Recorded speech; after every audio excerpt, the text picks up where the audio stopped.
Hey guys, welcome back to Karan's Cuisine. For my fourth world tour video, I'll be making Risalamande from Denmark. This is rice pudding with almonds, and it translates to rice with almonds.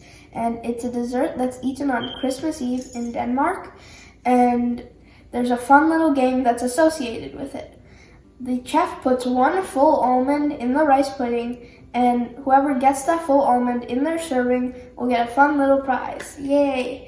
The ingredients needed in this recipe are half a cup of rice, half a cup of water, 3 cups to 3 1/4 cups of milk, 2 tablespoons of cream cheese, 6 tablespoons of heavy cream, 3 tablespoons of sugar, half a cup of almonds, 6 cardamom pods, about this much cinnamon, half a teaspoon of lemon zest, 3/4 teaspoons of orange zest, and a teaspoon of vanilla extract.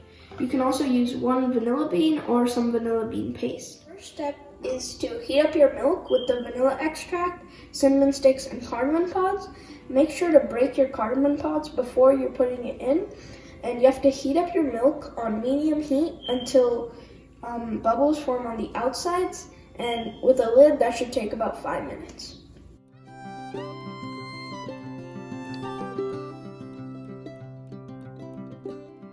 It's been about 10 minutes and the bubbles are forming on the milk, which means that it's done.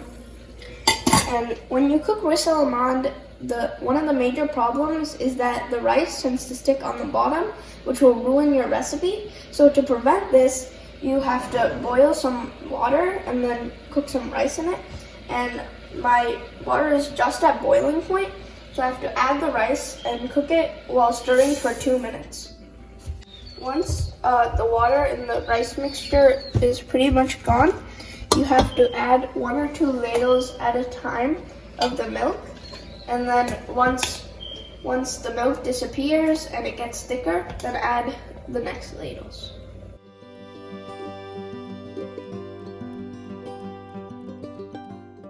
Now that most of the milk has been absorbed by the rice, we can add the next ladle. You don't want all of your milk to be gone because that's when the rice starts sticking to the pan.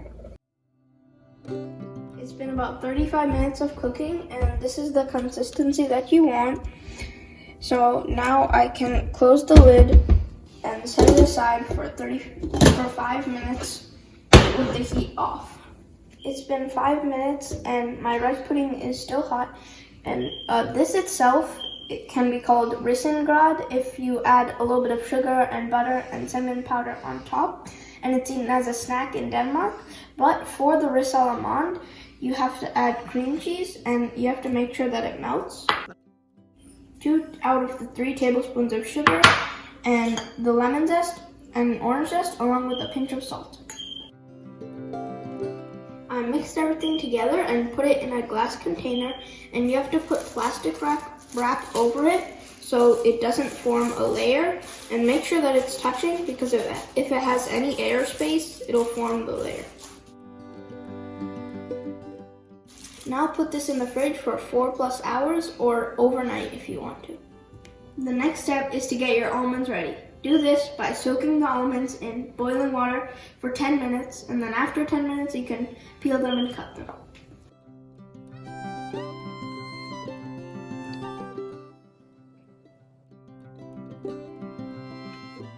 Peel all your almonds like this, and if you're playing the game, make sure to leave 1 full almond out when you cut them into pieces. The next step is to prepare the whipped cream. To do this, add your leftover sugar to your heavy cream and then beat it until you get soft peaks.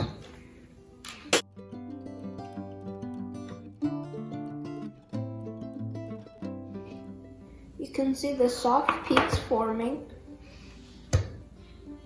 So now the whipped cream is done. It's been about 6.5 hours and I took the risalamande out of the fridge, and you can see that it's like hard now. It's like kind of hard now. So now I can mix in the heavy cream and almonds along with the full almond.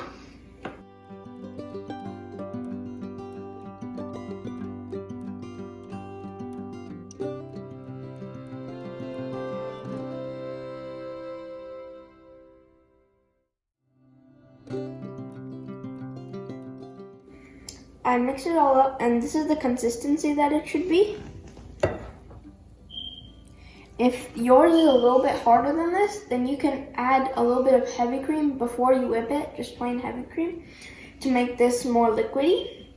And now that the Risalamande is ready, we can start working on the cherry sauce. For the cherry sauce, you need half a cup of frozen cherries. Make sure you use sweet cherries, half a cup and 1 tablespoon of water, 2 tablespoons of sugar, and 1 tablespoon of cornstarch. Put your water, cherries, and sugar on a pan and let it boil on medium-high for 3 to 4 minutes or until the cherries soften. It's been 3 minutes and the cherries are soft now, so lower your temperature to medium-low. And I made a mixture with 1 tablespoon of cornstarch and 1 tablespoon of water, and add this to your cherries. You can see like that the mixture is kind of getting gelatinous now. Let this boil for 2 to 3 minutes and then turn it off. Now the cherry sauce is ready, so it's time to serve it. I'm going to decorate it with cherry sauce and chopped almonds.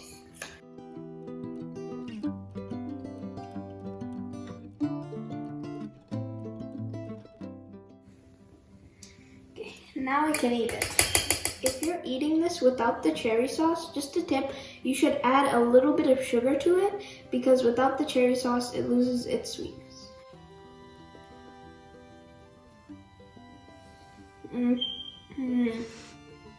Oh, it's so good. The warm cherry sauce really adds a lot to the flavor, and the almonds just complement the rice pudding a lot.